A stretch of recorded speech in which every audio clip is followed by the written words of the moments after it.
Vote গণনা শেষ হতেই ভোট পরবর্তী অশান্তি শুরু চোপড়ায়। তৃণমূল কর্মীদের বেধড়ক মারধর করে মাথা ফাটিয়ে দেওয়ার অভিযোগ উঠল বিজেপি কর্মীদের বিরুদ্ধে। বৃহস্পতিবার এই ঘটনায় তীব্র উত্তেজনা ছড়িয়েছে উত্তর দিনাজপুর জেলার চোপড়া থানার ডাঙ্গিবাড়ি এলাকায়। জানা গেছে, এদিন কালাগঞ্জ থেকে বাড়ি ফিরছিলেন তৃণমূল কর্মীরা। সেই সময় ডাঙ্গিবাড়ি এলাকায় তৃণমূল কর্মীদের আটকে বিজেপি কর্মী সমর্থকরা লাঠিসোঁটা নিয়ে বেধড়ক মারধর করে বলে অভিযোগ। এদিকে খবর পেয়ে চোপড়া থানার পুলিশ ঘটনাস্থলে পৌঁছে পরিস্থিতি নিয়ন্ত্রণে আনে। আহতদের উদ্ধার করে চিকিৎসার জন্য ইসলামপুর মহকুমা হাসপাতালে আনা হয়। তৃণমূল কর্মী সমর্থক হওয়ায় তাদের পরিকল্পিতভাবে আটক করে মারধর করা হয়েছে বলে অভিযোগ তুলেছেন আহত তৃণমূল কর্মী প্রভাস সিংহ।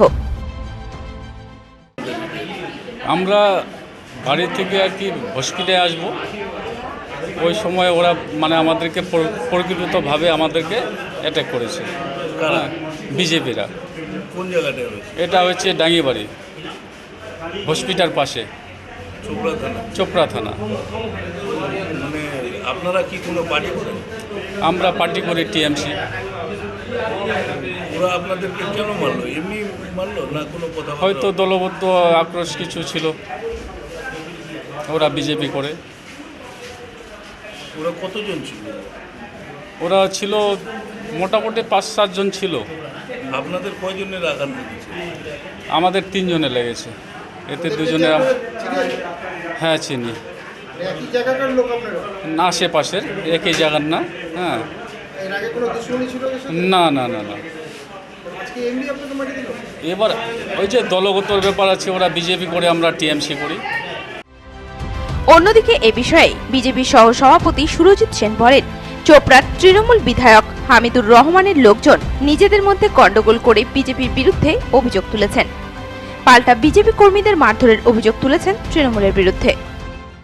এটা তো হওয়ার ছিল, কারণ হচ্ছে ভোটের আগে চোপড়ার বিধায়ক হামিদুর রহমান যেভাবে খোলা মঞ্চ থেকে বিরোধীদের উদ্দেশ্যে বা বিরোধী সমর্থকদের উদ্দেশ্যে যেভাবে ভোটারদেরকে উনি প্রভাবিত করবার জন্য বলেছিলেন যে যারা বিরোধী, বিশেষ করে বিজেপিকে ভোট দিবে, ভোটের পরে তাদের পরে যদি কোনো রকম তাদের বাড়িঘর লুটপাট হয় বা তাদের উপরে কোনো অত্যাচার হয়, তার জন্য দোষারোপ করতে উনি মানা করেছিলেন এবং এক প্রকার উনি হুঁশিয়ারি দিয়ে বলেছিলেন। এবং আমরা দেখলাম যে ভোটের পরবর্তীকালে, ভোটের রেজাল্টের পরে যেভাবে চোপড়া বিধানসভার বিভিন্ন এলাকা জুড়ে যেভাবে একটার পর একটা ঘটনা ঘটে চলেছে, এটাই প্রমাণিত যে উনি যেটা কথা বলেছিলেন সেটাই উনি কাজে পরিণত করছেন।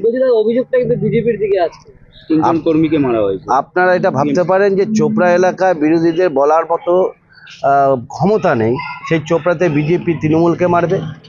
আসলে এটা তৃণমূল হামিদুর রহমানের লোকজন নিজেরাই মেরে এটা নির্বাচন কমিশনের থেকে বাঁচবার জন্য তারা বিজেপির উপর দোষারোপ করছে।